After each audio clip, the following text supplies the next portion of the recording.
1, 2, 3. Love. Betrayal. 1, 2, 3. Forbidden. Hopeless. 1, 2, 3. Death. Fruit. 1, 2, 3. Rotten. I'm wearing these glasses because I'm mourning. Okay, guys? I don't want to talk about it, but I'm mourning. I'm mourning a piece of my life. And when I'm done mourning it, then I will talk about it. But just know, November 17th, 11/17 is the worst day of my fucking life. Say love me, 'cause it's me.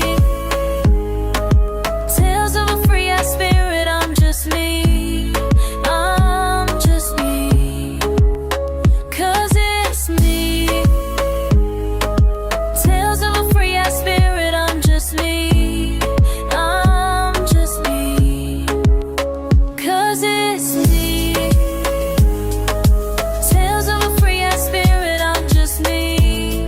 I'm just me. We're cheersing to my birthday. Happy birthday, best friend. Thanks. But hey, y'all, I'm Darnesha Jean, and welcome to C'est La Vie, Tale of a Free Spirit.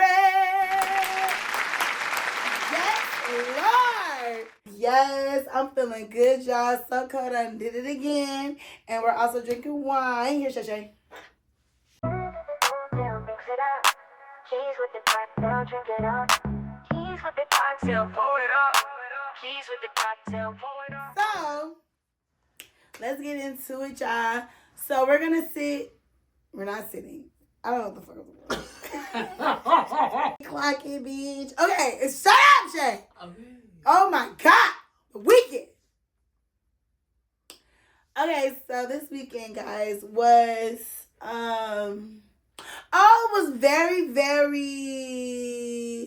what's the word I'm looking for, Yvonne? It was productive.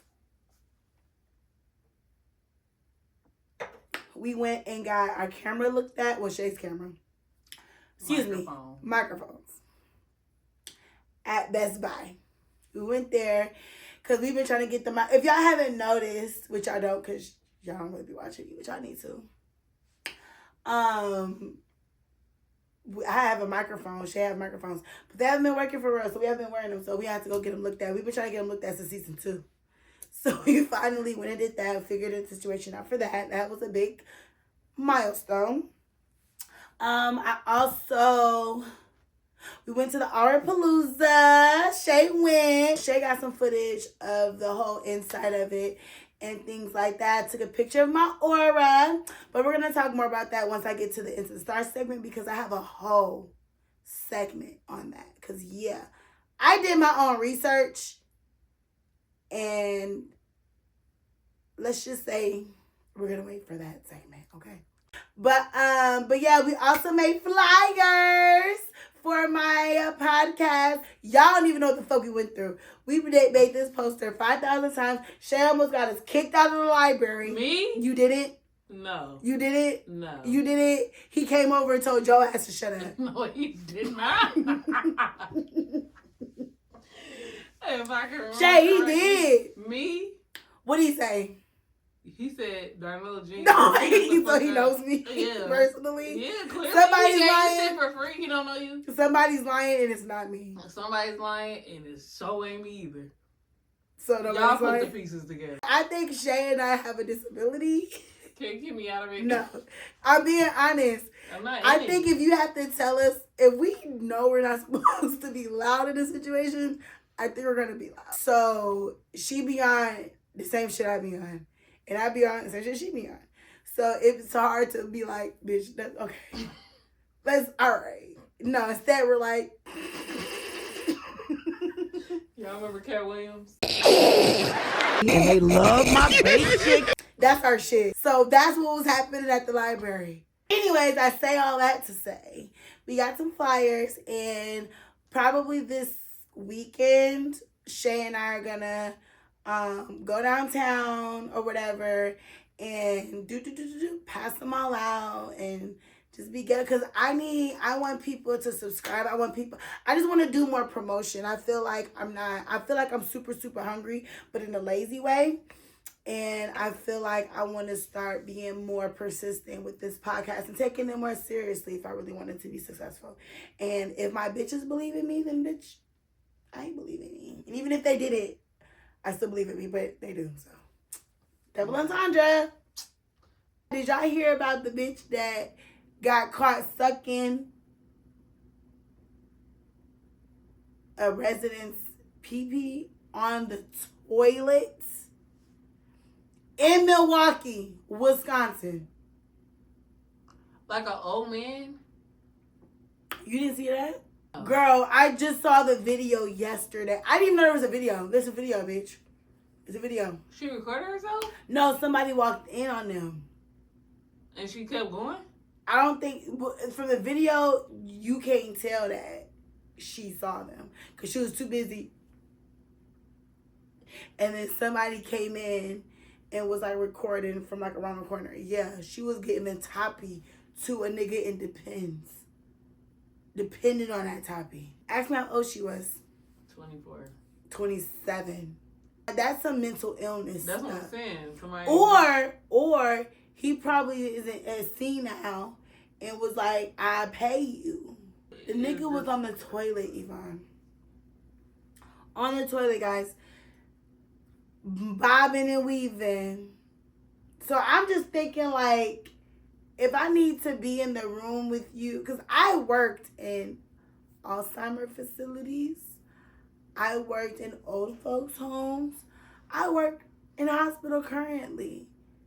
If I need to be in the bathroom for you, there's an issue with your bowels some way, somehow.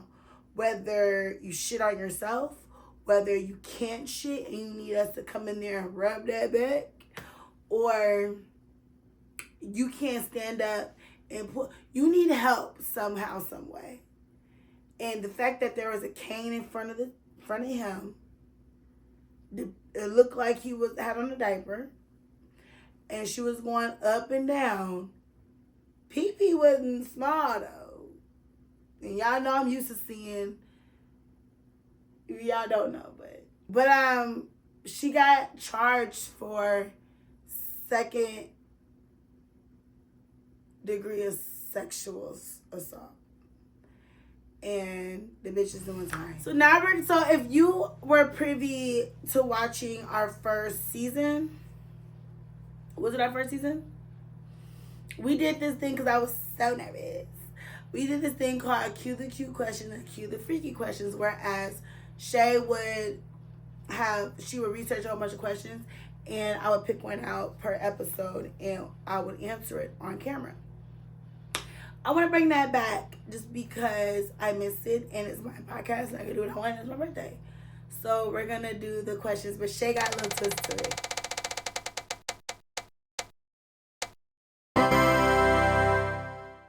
What's something you wish people would notice about you more?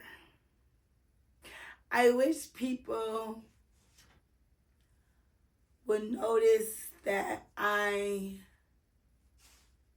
don't like people as much as I come off. I just want to be left alone a lot. I get it. And I think for me, I know that I'm very fun. And I know that I'm very bubbly. And I know that I'm very like, oh my God. And I can't sit still. And all these things. But like, I do like to be left alone. A lot.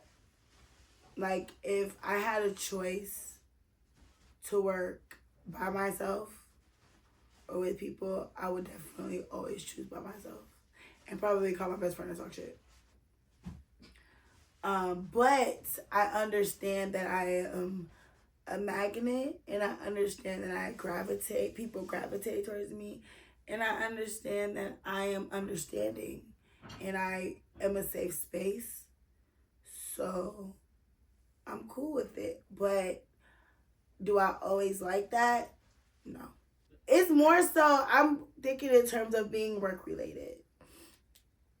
Work-related and dealing with strangers. What my mama used to say, my star just shines a little bright. You know, I love that. But I'm also very, like, emotion stealing. So I feel like that can be draining at times. Like, if you're upset, I'd be upset. If you're happy, I can be happier. If you're sad, I'm going to take on that emotion. Like, I feel like I take on a lot of people's emotions. And some days are just more draining than others. So, yeah. That's one thing I wish people would know. Is that I would like to be left alone sometimes. Don't vent to me all the time. Except for my best friends. Like, vent to me all you want. Shay, she's not a venter. I have to pull it out of her. No, that's cool. Because I've been, like, she's the one person I can go to. Literally. The one person I can go to. About just, like, finna kill myself type shit, you know? Shay would silently kill herself. I have to, like, go in and be like, bitch, what's the knife doing right there? Let's talk about it, you know? And even then, she's not like, oh, look about it. So we're kind of different in that. But will she release on me? Eventually. But me, I'm more, she's the person that everybody is to me that I hate. It's in the stars. It's in the stars. It's in the stars. It's in the stars. It's in the stars. It's in the stars. All right, so it is now time. It is now time for the Into the Stars.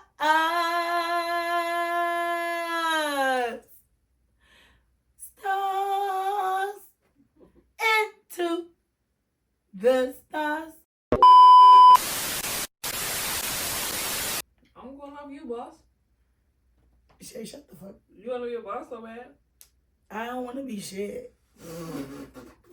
I've never said I wanted to be the boss. You act like it. On Friday, I can't help that I come off as a master and you come off as a slave. Master, you want me to post it on Friday, Master? Sealy. Master, are you sure? Are you sure you're Sealy? No, you Django. I was about to watch that today. You're not Django, you're the slaves from Django. No, I'm Django, bitch.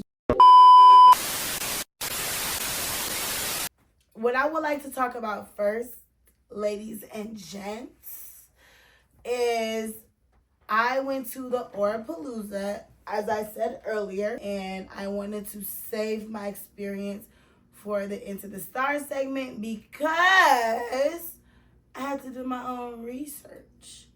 And I don't understand why someone who is very nosy and very wanting to know, like, everything, why I never researched this prior. But everything happens for a fucking reason, so let's go to the beginning. So my cousin-in-law and I go to a seminar that's called Palooza, right? And it is very mystical. It's very esoteric. It's very spiritual. This is where I got my chocolate moonstone from. That's where I got my tarot, the tarot cards read, which I did believe her. So I don't want you guys to think that I'm bashing the Palooza. I'm just here to give facts when facts are due. Okay? And the things that I care about. I was under the impression that I was going to get my picture taken, see the color that I'm exuding from my body, and that the guy was going to basically read that aura and tell me about myself. So Stephanie, my cousin, hey Steph, we were like, okay, we're going to come back the next third Saturday of the month, and we're going to be there early, and we're going to put our names on the list, because that's what I really wanted to do. That's what I really gravitated towards. And now that I'm reflected, I understand why I gravitated towards that, and I understand that the reason why I thought I gravitated towards that wasn't the reason why I gravitated towards that. I gravitated towards that because I am meant to, like, teach myself shit, and understand things and put pieces together.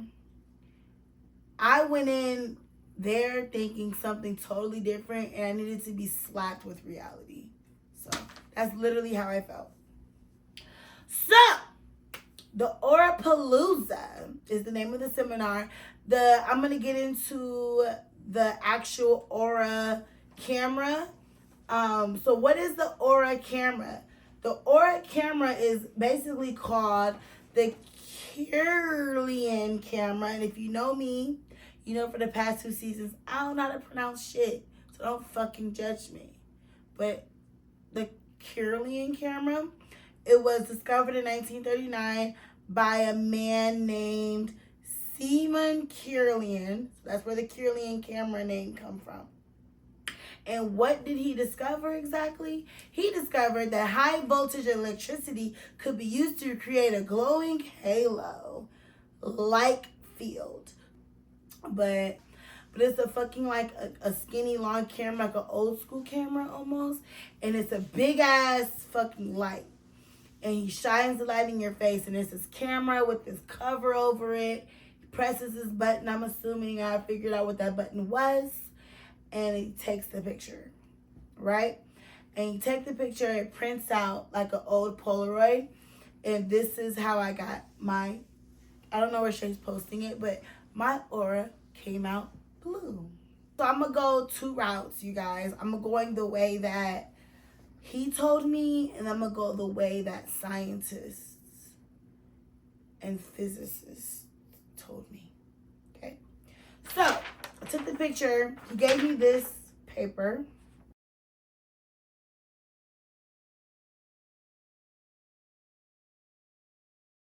This is a paper that describes the aura colors. He asked me if I was familiar with the chakras, which I was. So mind you, I want you guys to understand, Shay didn't get to record much, but when I went in this, Shay's my witness, I literally went in mute. Like, I don't like to give you more than, I don't like to give people more. I'm very basic with, because I don't really believe in people for real. So I did not go in indulging my life. I did not go in, I went in the same way I went in with Rebecca Ann. I'm not gonna lie, like very quiet, yeah, no, yeah, like very that much. And I can tell that because I wasn't feeding him shit, he wasn't getting anything. Alright, yeah. But anyways, he did ask me once my picture was developing. He asked me if I was familiar with the chakras. I didn't tell him I'm like super familiar because I'm still learning every day. But I did say, yeah, I'm a little familiar with the chakras. Like, I know the colors a little bit. And I know the basis of each color for the most part. I didn't say all that, but I just said, yeah, I'm familiar. So he gave me this paper which described, because each of these colors can be in your aura. Here's your aura. So he was describing, so my colors were super, literally every color of blue. Okay? Every color of blue with a little, there's like a little line of indigo. But if you look at the top of my aura, it's a light blue. My cousin also took a picture. Hers was very red, very orange, very red, okay? So, the blues, basically, he was saying that I have an old soul. He was saying that I'm spiritually intuitive. He said that I am a clairvoyant. He was saying a lot of cute shit, right? On the paper that he gave me, it says, so if my colors are blue, muddied blue, indigo, a little bit of violet, they all have specific meanings. So the blue indicated I'm spiritually gifted. It relates to my thyroid and throat area, which is your thyroid and throat. The throat is another chakra. It's a chakra, it's another color, it's blue. So that's where the correlation comes in at. The muddied blue is a fear. It signifies I have a fear of speaking up. telling and hearing the truth, Black's communication. He didn't mention anything about that when he was talking to me. He just mentioned pretty much my spiritual wisdom and my spiritual gifts. I also want to point out that I was wearing a blue shirt. I think that played a very big part in why my shit came out blue, but we'll get into that when we talk about the science of it. There was also a little bit of violet in my color and in my shit, and that goes to spiritual wisdom, relates to crown chakra, my pineal gland, which is the crown chakra is basically the top of your head. That's where I am trying to ascend to. I want to be able to have my crown chakra all the way open. That's why I'm on a spiritual journey. That's why I'm doing what I'm doing, because I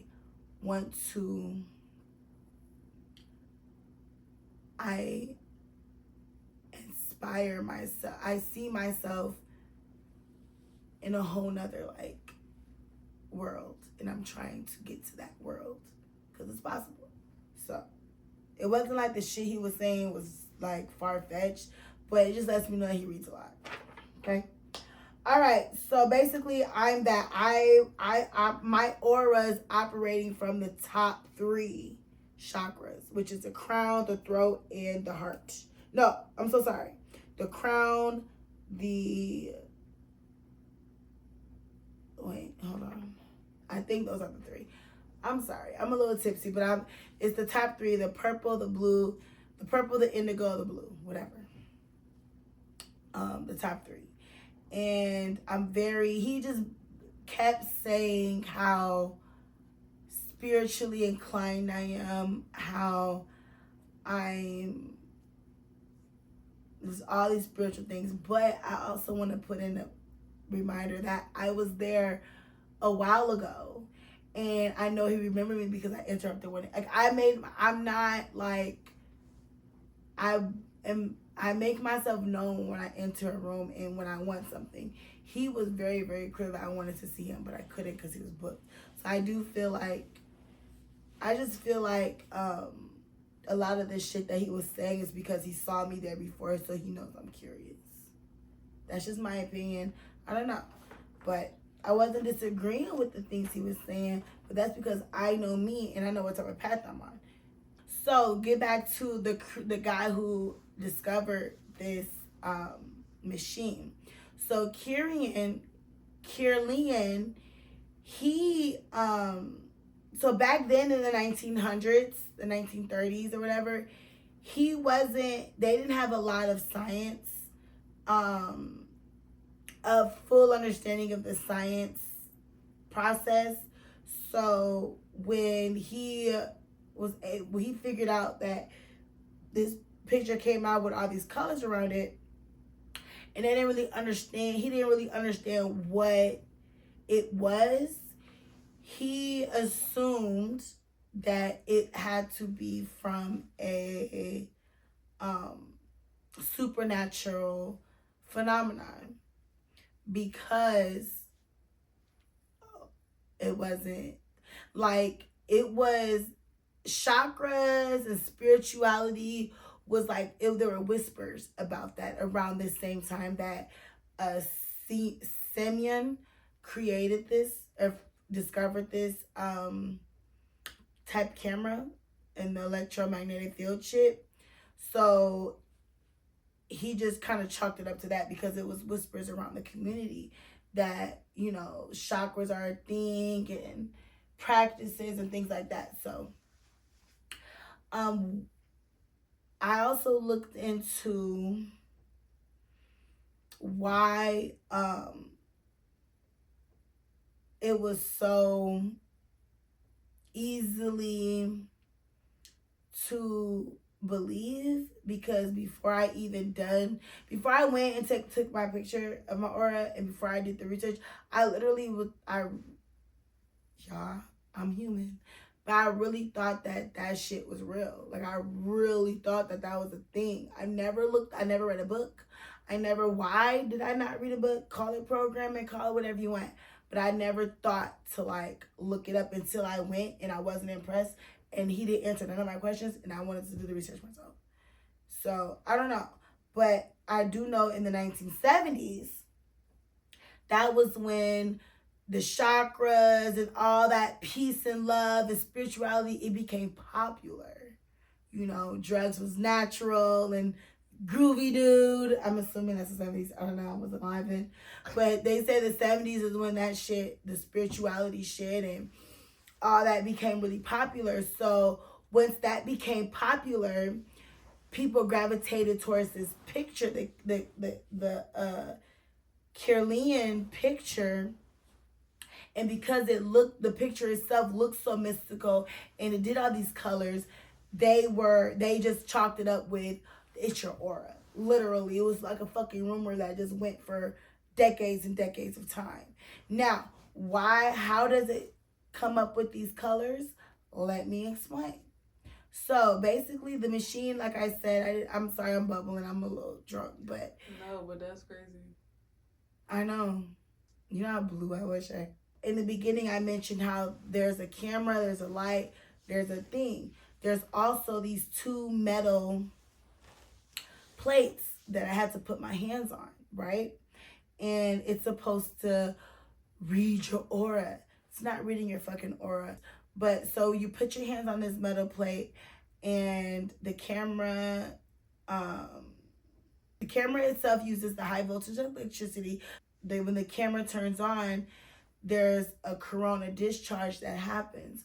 What is corona discharge? You guys can look it up yourself, but I'm gonna tell you what it means. But all this information you can look up your fucking self. I don't just take Darnella's word for it. Look it up yourself if you really care.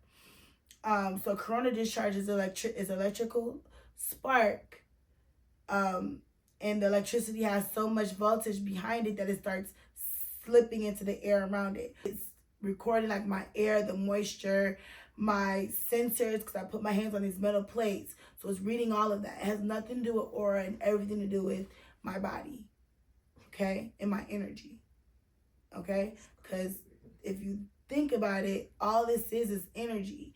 Energy is a real thing. That's why I love science and I love spirituality, because energy is a real fucking thing, and it can be used, in this case, fucking manipulated. So when you put your hands on the metal plate, the corona discharge happens, and the picture captures that glow.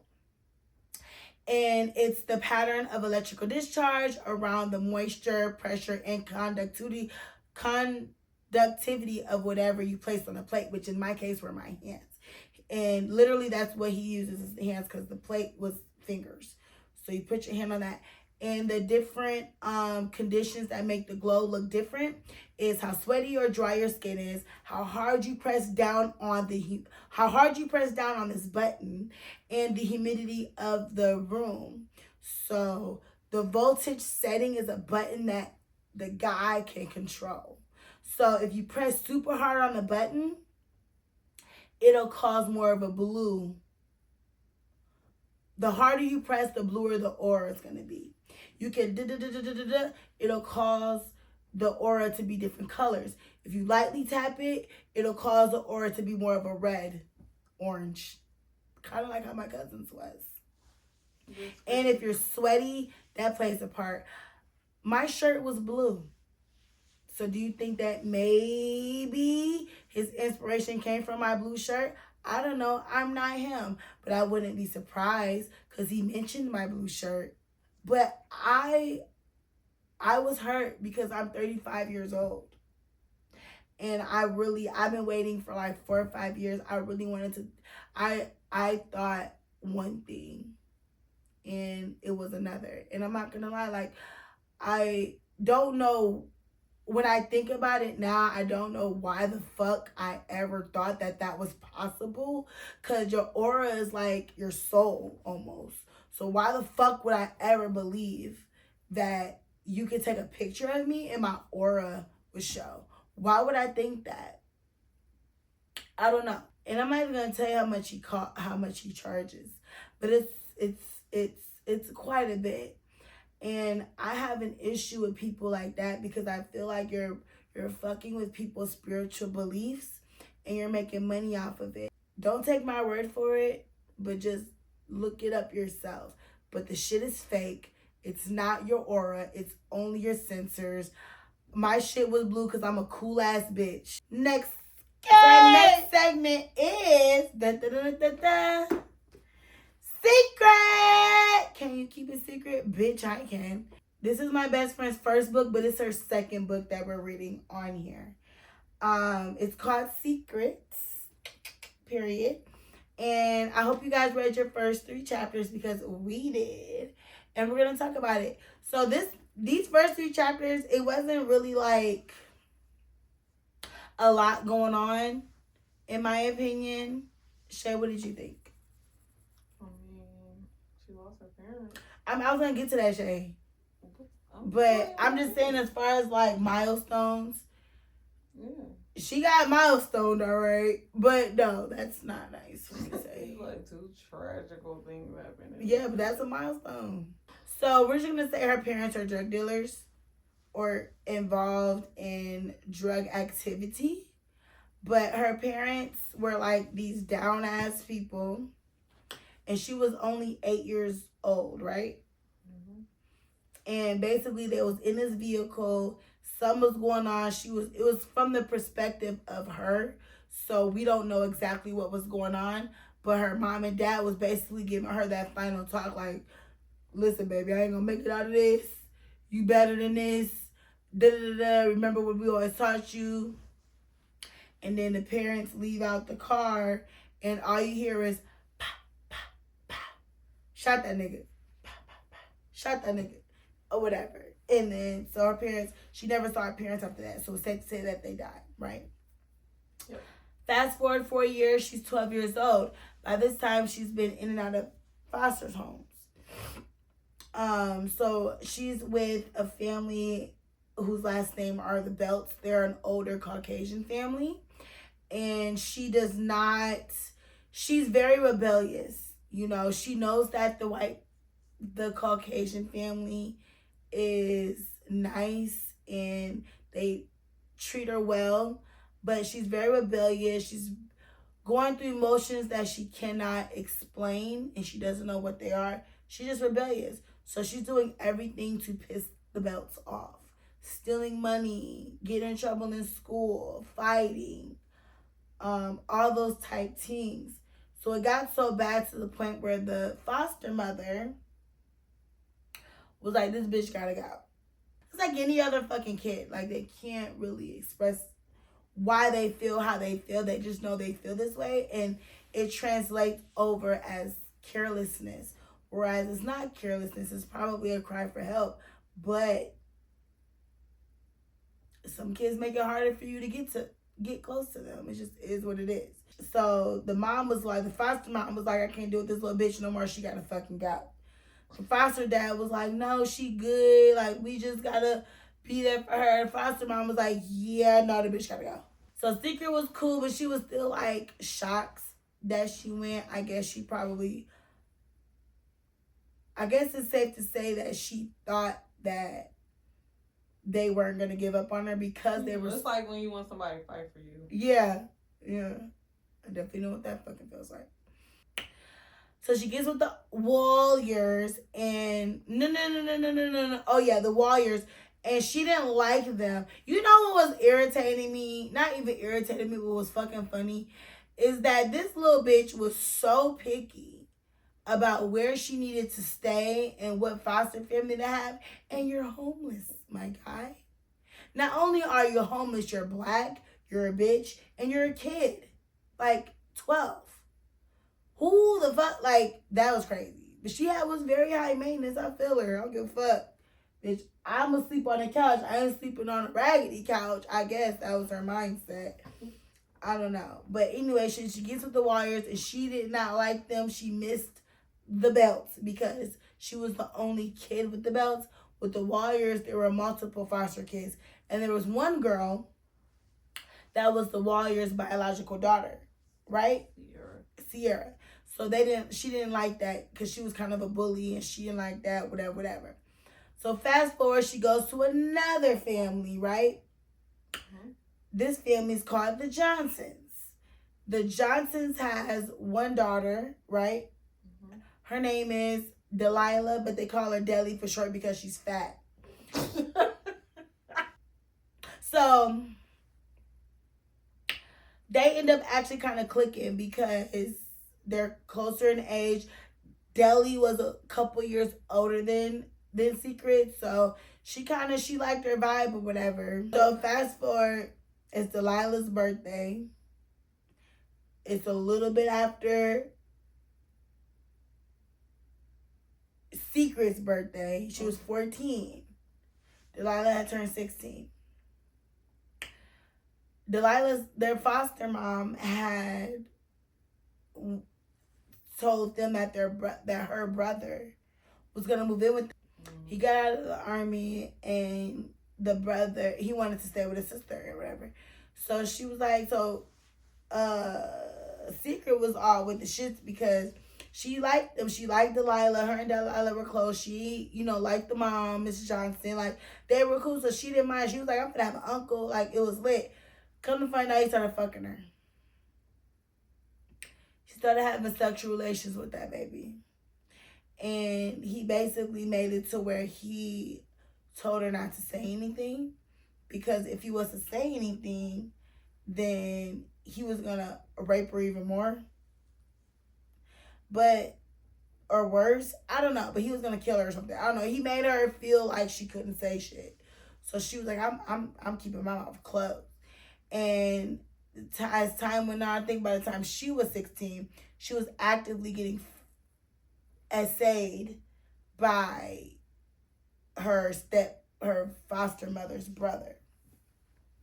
So that was just something she used to. She started fucking with this guy named Courtney. She ends up moving in, and her and Delilah, they weren't as close anymore because she was being essayed by the uncle and by Christian.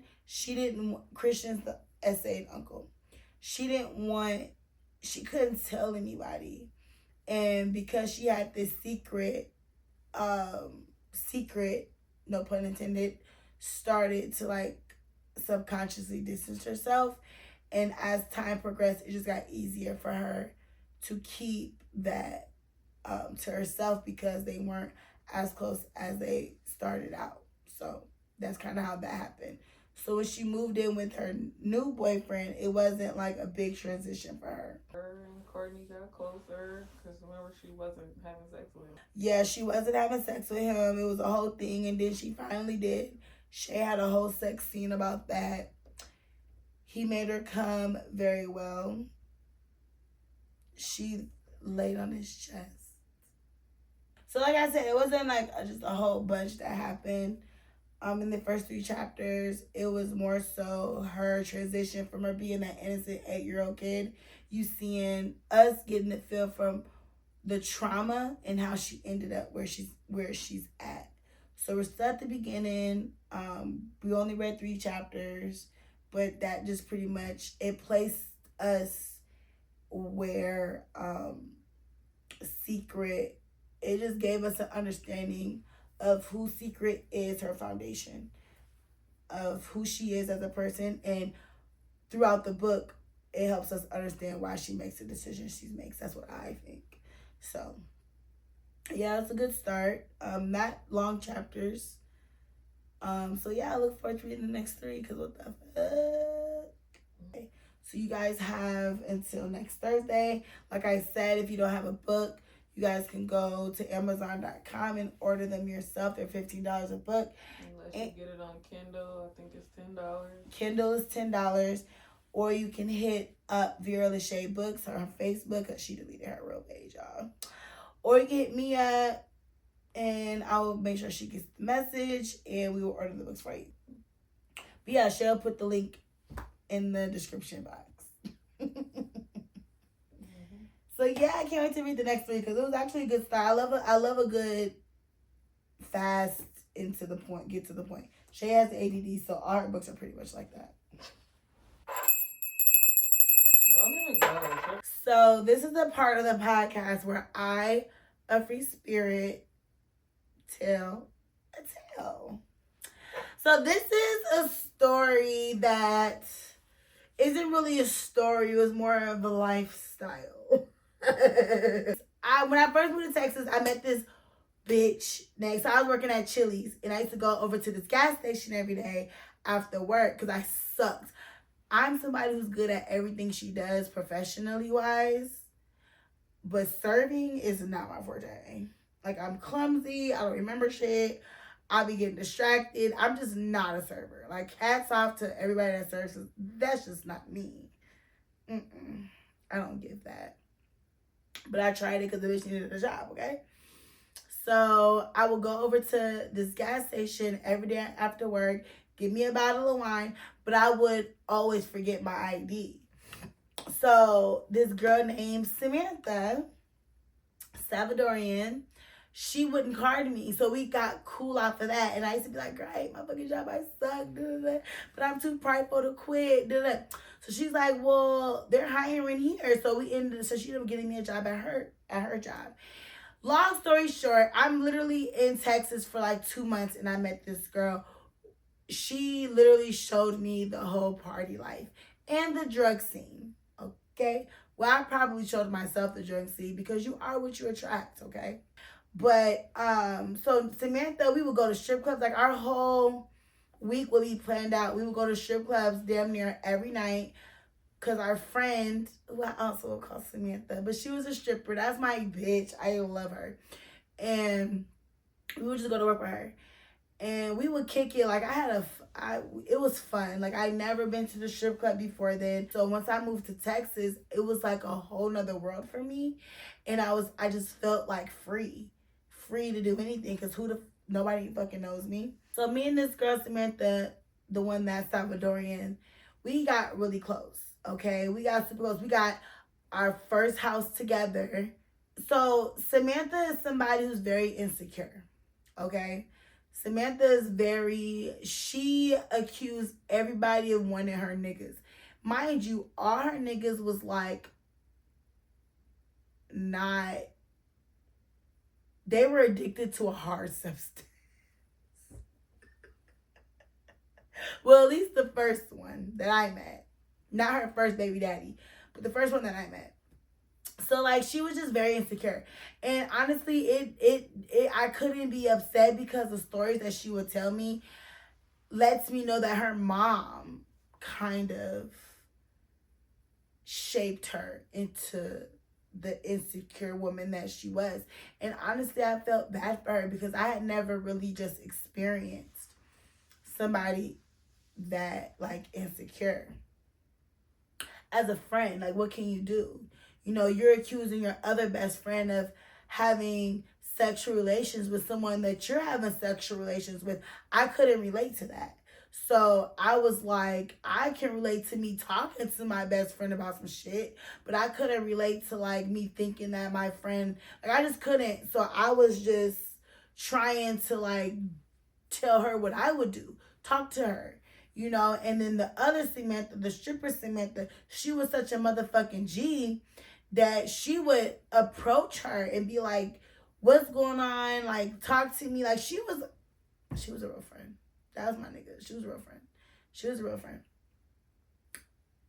Samantha, the Salvadorian Samantha, not so much. And I think I was the outlet for that because I wasn't from Texas. I was from Minnesota. I'm new. I'm fun. And I was like a journal. So I feel like, I was just that outlet for her that she couldn't be that with anybody else.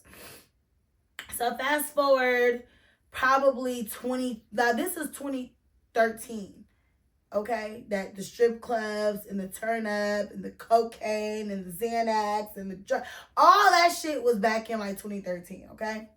2014, 2015, 2016, 2017, okay? Fast forward to like 2020, 2019. We end up living together again. I moved to Arlington, into her crib. So she had another baby daddy, right? And they weren't on cool terms for whatever reason. I don't remember why, but I think it's because she was just pregnant and hormonal for the most part, because her baby daddy cool as shit. That's my brother-in-law. You know, he was cool as shit. But, like, she would always be like, you will like him. Like, she will always talk about him in a way where, like, I was like, she will compare us all the time. Like, y'all are both fire signs. He's a Leo. You're a Sag. You love Leos. He's just like you. He loves to drink. Y'all are both turn up people. Cause Samantha, she's a turn up girl, but when she gets with a nigga, she plays prude. So it's like she doesn't do. I've never really just hid the type of drugs I did with my significant other that I fucking hate and want to die. But she would. Like, it depends on what drug they're doing. And then she'll admit, like, oh, I dabbled in this. Samantha has dabbled in every drug that I've dabbled in. Okay? I'm just going to say that. So, but when she got with this guy, she was a little brand new. You know, which is fine, whatever. I'll give a, like, that's your tea. But, so, anyway, so, long story short, she ended up having her son. And, he slowly started coming back around. And I'm like, my mom, when it comes to, like, stuff like that, like, your dude can come near, like, my Michael that I hate and wants to die. He used to come over all the time, but he never lived there. Like, he couldn't stay more than, like, a night or two at a time. Her dude was, like, living there, which is fine, but, like, the rent should be cut 3 ways then. Okay? It wasn't doing that. But I ain't complaining because I just didn't give that much of a fuck. Like, I just didn't care. I just didn't care that much. But, like, he kind of, like, moved in. I didn't say shit because he was so cool. Like, we really, like, the shit that she would say and talk about him before he moved in, like, she wasn't wrong. Like, we got along like this. Like, he taught me how to play poker. I put him on to tequila. Like, he was really cool as hell. Ugly as shit, but cool as fuck. Like, he wasn't my type, you know? So I started bringing around my other friend. I'm going to call her Samantha. She's my Cancer baby. My July Cancer baby. Super pretty. Really fucking pretty. Really humbled about her prettiness, which I love a pretty bitch that doesn't act like a mean pretty bitch. Like, I love that. And that Samantha was like that. Samantha pretty much lived at my house. Like, she was always there. There was always 2 people that was always there. The guy that I want to die and I hate, the Scorpio, the 1117. If it wasn't him, it was Mike. His name is real life Mike. So Mike. And Samantha, my Cancer baby, Samantha. Like, them 2 literally was living at my house. Like, I remember Mike, I was out of town, and he's, like, slept at my house for 2 days while I was out of town. Like, that was my brother, that was my sister, like, those were my bitches. The problem with Samantha and my July Samantha was that July Samantha was really fucking pretty, okay? And that intimidated her. So she started to say she didn't like my July Samantha. Now, that's fine. But I need a reason why. She couldn't give me a reason why. So I kind of was like, you're not going to be. Because she would do shit. Like, we would all, because July Samantha was a turn up bitch like me. So she'll come over. We play cards with Salvadorian Samantha's nigga. And my dude. We would play cards. We'd be kicking. We turned up. And Salvadorian Samantha would feel away. I wasn't aware that she was feeling away until I started peeping the shit she was saying. And there was one particular night where she kind of got smart with my July Samantha. And I know July Samantha didn't peep it because July Samantha is very, like, not airheaded, but very, like, if you're not directly talking to me, bitch, you don't exist to me. Like, that's kind of how my bitch is. And I love that about her because I'm kind of like that too. Like, I don't know. But I'm also kind of aware if I know everybody. So once everybody kind of left and it died down, I kind of was like, so what's going on with you and my July Samantha? Because that shit you was saying was crazy. And it wasn't even nothing crazy. It was about animals. But I remember it to this day because I remember how it made me feel. And I was just like, I didn't understand. So she couldn't give me real life shit like her. She just didn't like her. And then she ended up saying, like, I like her because I ain't gonna lie, I caught my baby daddy looking at her butt. And I'm like, well, that's something that she can't control. Like, you should probably check him for that. So fast forward, she don't like her. It got worse and worse and worse. So she just didn't like her. She didn't like her to be in the house. Like, it was just too much. Fast forward, she even accused her own blood sister. So this is when shit started to shift for me and her, because I feel like if you can accuse your own sister of fucking your baby daddy, who the fuck am I? You know, and not only that, but we almost went down this path before, but I was smart enough to, like, dip out before it got bad. Because her old nigga was literally living in our roof. Like, I had a crazy life, guys. That's another story for another tea time. But yeah, her fucking other baby daddy was living in the roof of our house for like months, and we didn't know. Well, I didn't know. She knew. I didn't know. So that's a whole nother story. But yeah, so this time around, I'm like, okay, what the fuck? So I'm like, and I know her sister. Like, I'm around her family all the time. So I'm like, I don't think your sister would do that to you. Like, I don't think nobody wants him but you. Like, her sister is doing well for herself. She has a husband. She has kids. Like, she's not, like, she's very, but she's also very pretty. Her sister is black and Salvadorian, and my friend is Salvadorian, and I don't know, probably Salvadorian. But her sister looked very exotic and pretty. But like, now does she come off as like, no, like, her sister is just her sister, but cool as fuck. Like, I don't know. I guess I just get along with everybody. And then she accused, like, to the point where she called me to come to the house to, like, vent. To tell me, like, yeah, my sister got a thing going on with my nigga. And I'm looking at her, listening, and I'm just, like, thinking to myself, like, oh, my God. Like, she's really, like, something's really wrong with her. And I couldn't even be mad because of the stories that she told me about her relationship with her mom, which I won't say because I'm pretty sure that they're watching. But yeah, the shit that she said about her mom and their relationship was fucked up.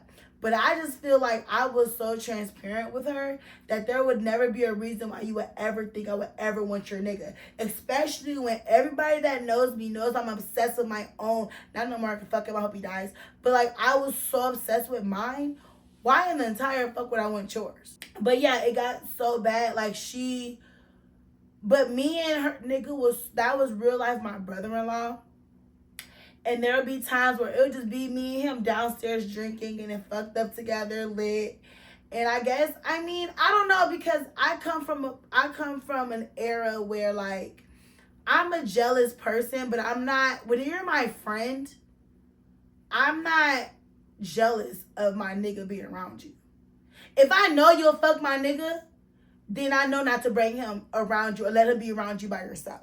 To the point where one year, she came to me, didn't go to her nigga, came to me and was like, I need you to stop drinking with him, drinking tequila with him, because his soldier doesn't get hard and he can't fuck me. I just didn't understand why she told me that, because first of all, you need to talk to him. He's a grown ass man. If you don't want him drinking tequila, you need to have that conversation with him. I'm not gonna say, until this day, I've never told him what she told me, because that's a boundary that I'm not willing to cross. Despite what her insecure ass may have thought, her nigga and I never had conversations like that. We bonded off of tequila, music, and poker. That's it. I called him my brother-in-law, and that was it. But I understand that from her POV, her mom fucked her up. Her mom fucked her up. And it trickled down onto her friends. Like, I bet you to this day, she ain't got no friends. But the point of this whole story is that I've befriended people that I feel does not deserve my friendship. And she is one of those. And would I change anything that we fuck no? Because when I tell you we had a fucking time together, we had a time. But when niggas got involved, everything went south. Okay, so we have reached the end of the podcast. I am pilled. But I'm happy. Like, I feel like today has been a day, and I'm not happy. I'm not happy at all. I'm not happy at all. I'm not happy, but I'm happy, and I just think it's so ironic how the universe works. Be careful what the fuck you pray for, man. But anyways, I just feel like this, us, like I really feel like this kind of helped me. Didn't want to film. Didn't want to do shit. But I'm glad I did because I don't feel like sad or mad anymore. But yeah, so I have some quotes though before we go. Because y'all know me, I get to rambling. Shut up, Shay. Okay, so there's 2, maybe 3. The secret of change is to focus all of your energy not on fighting the old, but on building the new. That resonated with me because I was definitely fighting some old shit. And then this another one. Embrace each challenge in your life as an opportunity for self-transformation. So those 2 resonated with me because right now I think that I am trying to get to a point where like, so I feel like everything that happens in my life happens for a reason, right? And some shit happened that I really feel like happened for a reason. And I am trying my hardest to like see the good in it and see that how much God doesn't play about me and see like what I really need to be focusing on. But it's hard. I'm really upset. But every challenge is self-transformation. So I'm transcending and I'm shedding the old and I'm stepping forward. I feel like everything that I'm like having to change in my life is literally by force. Which is fucking crazy. It's like, it's annoying as shit. This is the third thing in my life that's super major that was like, bitch, go. But it's cool. Like, everything happens for a reason. It's cool, cool. But that's just what that resonated with me. But yeah, I'm constantly evolving. I'm constantly changing, and change is very hard for me. I don't like it. I hate it. But once I do it, I'm great. But that's it. I'm drunk. I'm lit. I'm emotional. But I had fun. This was good. I needed this. But I love you. I live for you. I had so much fun. I'm drunk. It's in the stars to shine my